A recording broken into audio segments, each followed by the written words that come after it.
সময়টা আপন গতিতে কেটে যায়, তেমনই কাটছে ধ্রুব আর শালকের সময়। শালক আজ 1 সপ্তাহ ধরে বই নিয়ে বসেছে। সারাদিন অখণ্ড অবসর তার। এই অবসর তার সহ্য হচ্ছে না। দম বন্ধ লাগছে শালকের। ধ্রুব সকালে রান্না করে বের হয়ে যায়, রাতে ফেরে।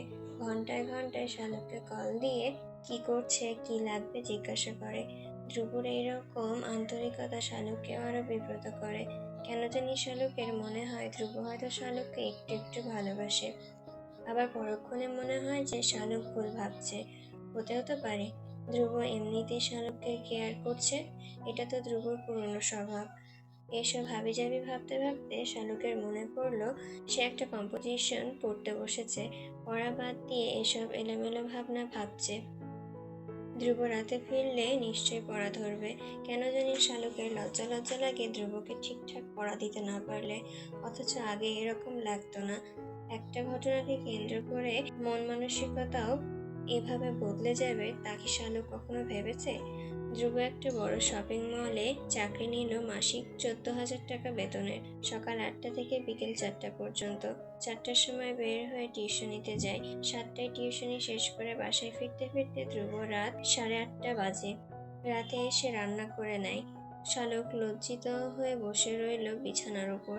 মেয়ে হয়েও সে কিছু করতে পারে না, অথচ ধ্রুব সব কাজ করছে। ব্যাপারটা তাকে যথেষ্ট লজ্জিত করছে। অথচ ধ্রুবর দিকে তাকালে মনে হয় তার কোনো ক্লান্তি নেই। কেমন যেন অস্পষ্ট থাকে সে। আজ রাতে ফেরার সময় শালুকের জন্য ছোট ছোট কতগুলো hair band, clip, punch clip, hair pack, তেল নিয়ে এলো ধ্রুব। শালুক আজ ধ্রুবর বাসায় ফেরার আগে পেঁয়াজ মরিচ কেটে রেখেছিল যাতে ধ্রুবর কাজ কিছুটা সহজ হয়। ধ্রুব কিচেনের বাটির মধ্যে এসব কেটে রাখা দেখে মুচকি হাসলো। তারপর শালুকের কাছে এসে বলল, এসব ছোটখাটো কাজ আমি অনায়াসে করতে পারি শালুক। আর কখনো তুই এসব করতে যাবি না, বিশেষ করে বাসায় যখন আমি থাকবো না। সেই মুহূর্তে ভুল করেও তুই দা, বটি, ছুরি, আগুন এসবের ধারের কাছেও যাবি না। আমি কোনো রিস্ক নিতে চাই না তোকে নিয়ে। খবরদার শালুক, আজকে নিষেধ করে দিচ্ছি আমি। শালকের ভীষণ অভিমান হলো। গাল ফুলিয়ে বসে রইল কিছুক্ষণ, তারপর বলল, আমার খুব খারাপ লাগে। আমি মেয়ে হয়েও কিছু জানি না রান্নার, অথচ তুমি ছেলে হয়ে সবকিছু রান্না করছো। ধ্রুব মাছ তেলে ভাজতে দিয়ে চুলার আঁচ কমিয়ে দিয়ে শালুকের পাশে এসে বলল, সংবিধানে কি লেখা আছে নাকি যে রান্না শুধু মেয়েদের কাজ? এটা শুধু মেয়েরাই করবে? ছেলেদের জন্য কি কোনো নিষেধাজ্ঞা আছে নাকি? কাজের মধ্যে ছেলে মেয়ে নিয়ে কোনো বিভেদ নেই। আসলে আমাদের সমাজের সিস্টেম হচ্ছে এরকম। যেহেতু আমাদের পুরুষতান্ত্রিক সমাজ ব্যবস্থা, তাই পুরুষরা মহিলাদের মাথায় এই ধারণা সেট করে দিয়েছে যে ঘরের কাজ, রান্নাবান্না, বাচ্চা সামলানো এইসব কাজ নারীদের। পুরুষ টাকা উপার্জন করে সেহেতু নারীদের থাকতে হবে পুরুষদের ইচ্ছে মতোই। তারা যেভাবে চালাবে নারীদের সেভাবেই চলতে হবে। অনেক পুরুষ আছে শালুক, যারা শুধু অফিসটাই করে, তারপর বাসায় এসে হম্বিতম্বি শুরু করে দেয়। 1 গ্লাস পানি ঢেলে খাবে, তাও তার সম্মানে বাধে। স্ত্রী রান্না করছে হয়তো, সেখান থেকে ডেকে নিয়ে এসে বলবে, আমাকে 1 গ্লাস পানি দাও। অথচ তার স্ত্রী সে সারাদিন দুদণ্ড বিশ্রাম নিতে পারেনি, এটা তার মাথায় নেই। সে একটা পুরনো প্রশ্ন। সে তো সারাদিন বাড়িতেই থাকে, কি কাজ করে? তেমনি এখন নারীরাও আধুনিক হচ্ছে। পুরুষের দাসত্ব তারা মানতে চায় না। কেউ কাউকে স্পেস দিতে চায় না। স্বামী স্ত্রীর সম্পর্ক হচ্ছে পৃথিবীর সবচেয়ে সুন্দর আর মধুর সম্পর্ক। আমাদের রসূল মুহাম্মদ সাল্লাল্লাহু আলাইহি ওয়াসাল্লাম তার স্ত্রীদের সাথে কি সুন্দর ব্যবহার করতেন শালুক। তার সে আদর্শ যদি আমরা নিজেদের মধ্যে ধারণ করতে পারতাম, তবে দেশের বিবাহ বিচ্ছেদ এত বেড়ে যেত না। প্রথম কথা হচ্ছে, দুজনকে দুজনের সমস্যা অসুবিধা বুঝতে হবে। একে অন্যের প্রতি সদয় হতে হবে। সে আমার স্ত্রী, স্বামী, শুধু এটা না ভেবে যেদিন আমরা ভাবতে পারবো সে আমার অর্ধাঙ্গিনী, আমরা দুই দেহ এক প্রাণ। তার ব্যথা মানে আমার ব্যথা, এটা তার কষ্ট আমারও কষ্ট, সেই দিন আর দাম্পত্য জীবনে অশান্তি আসবে না। তাকে অন্য আলাদা কেউ না ভেবে নিজের দেহের অংশ ভাবতে হবে। এই যে এখন তুই আমার দেহের একটা অবিচ্ছেদ্য অংশ, তোকে একা বাসায় রেখে যাই আমি, মনটা এখানেই পড়ে থাকে। তুই এখনো অনেক ছোট, সংসার সামলানোর মতো বয়স জ্ঞান কোনোটাই তোর হয়নি। একা বাসায় কাজ করতে গিয়ে যদি কোনো সমস্যা হয় তবে কে দেখবে তোকে? তোকে এখন এইসব কাজ নিয়ে ভাবতে হবে না। একান্ত যদি কাজ করার ইচ্ছে হয় তবে সেটা শুক্রবারে, আমি যখন বাসায় থাকবো। এখন তোর কাজ হচ্ছে পড়াশোনা করা, নয়তো আমি নিজের কাছে নিজেই ছোট হয়ে যাবো শালুক। তুই যদি ভালো রেজাল্ট করতে না পারিস, নিজেকে ব্যর্থ মনে হবে। শালুক চুপ করে রইল। ধ্রুব দৌড়ে গেল রান্নাঘরের দিকে, মাছ পড়ে যাবে বলে। ধ্রুব চলে যেতে শালুক মুচকি হাসল। বিবাহ নামক বন্ধনটি এত শক্ত, তা শালুক আগে জানতো না। ধ্রুবর মতন মানুষকেও কেমন আবেগী করে দেয়। যাকে বিয়ের আগে শালুক লৌহ মানব ভাবত, তারও একটা কোমল মন আছে। ভাবলেই চমকে ওঠে শালুক।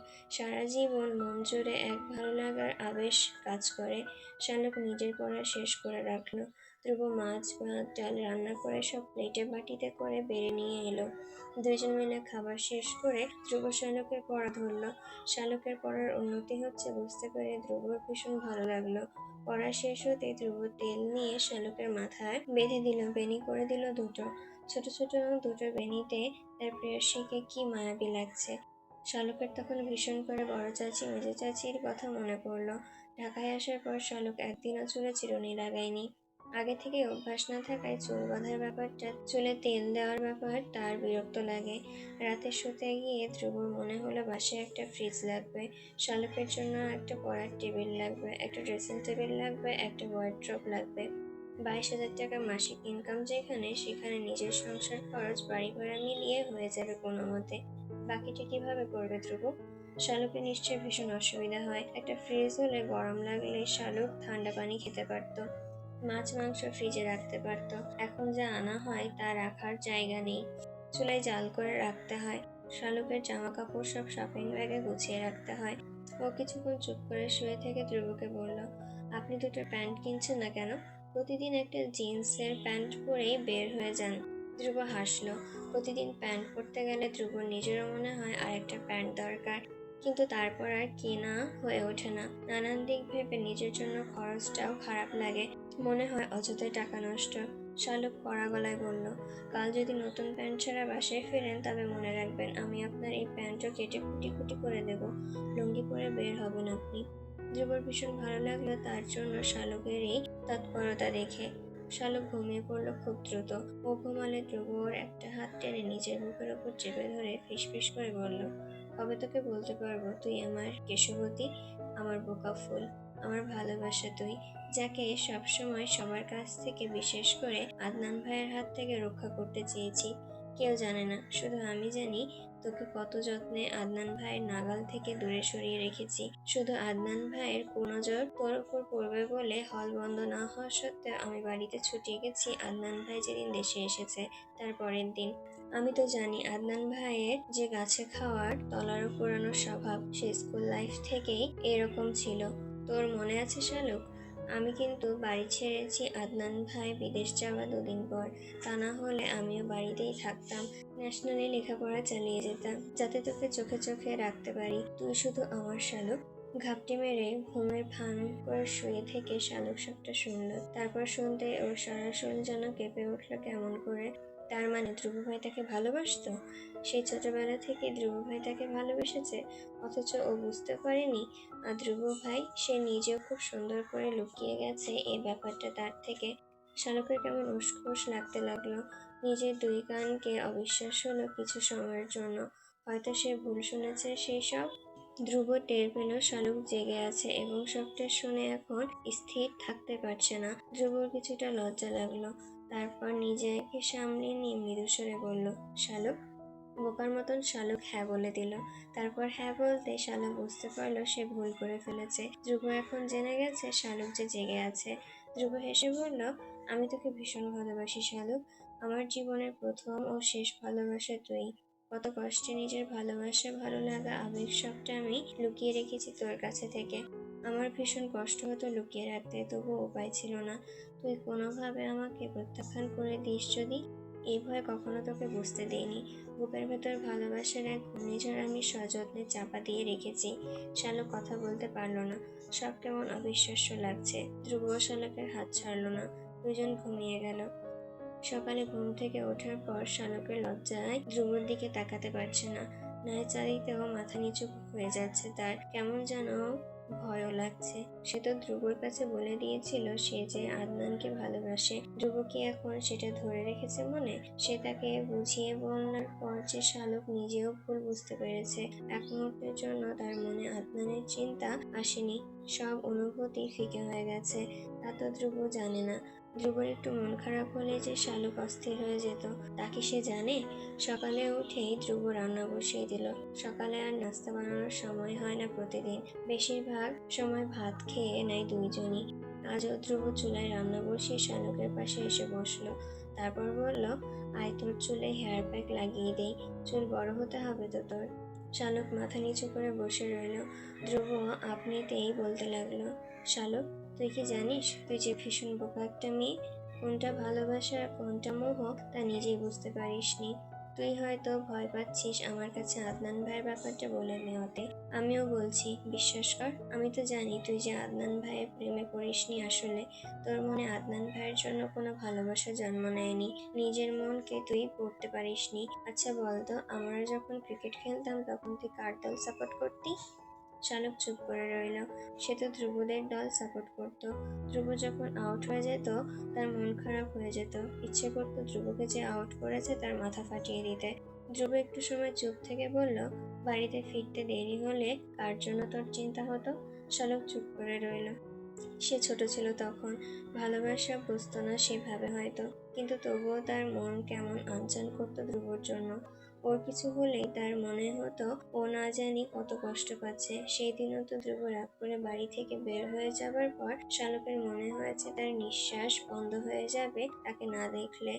ধ্রুব রাবার দিয়ে চুল বেঁধে দিয়ে বলল, ভালোবাসা আর ভালো লাগা ব্যাপারটা তুই বুঝে উঠতে পারিসনি বলেই তো বুঝতে পারিসনি কাকে ভালোবেসেছিস। তবে তুই না বুঝলেও আমি ঠিকই বুঝেছি আমাকে তুই ভীষণ ভালোবাসিস। চুলে শ্যাম্পু করে নিস, একটু পরে গোসল করে আমি খাবার নিয়ে আসি। ধ্রুব চলে গেল রান্নাঘরে। লজ্জায় পাকা টমেটোর মতন লাল হয়ে গেল শালুকের সমস্ত মুখমণ্ডল। ধ্রুব সব কথাই ঠিক। শালুক বোকা বলে নিজের ভালোবাসা কার জন্য তা বুঝতে পারেনি। খাবার পর ধ্রুব দ্রুত রেডি হয়ে বের হয়ে গেল। বারান্দায় দাঁড়িয়ে শালুক দেখতে লাগলো হন্তদন্ত হয়ে ধ্রুব বের হয়ে যাচ্ছে বাসা থেকে। নিচে গিয়ে ধ্রুব ওপরের দিকে তাকালো। শালুক লজ্জা পেয়ে গেল আজ। প্রতিদিনই তো এইভাবে শালুক দাঁড়ায়, ধ্রুবও তাকায়, তবে আজ কেন এমন লাগছে? ধ্রুব মুচকি হেসে চলে গেল। শালুকের সারা শরীর যেন অবশ হয়ে গেল ধ্রুবর এইরকম তাকানোতে। এই মুচকি হাসি। শালুক বুঝতে পারছে না আজ কেন তার এইরকম লাগছে। ভালোবাসা কি তবে এরকমই হয়?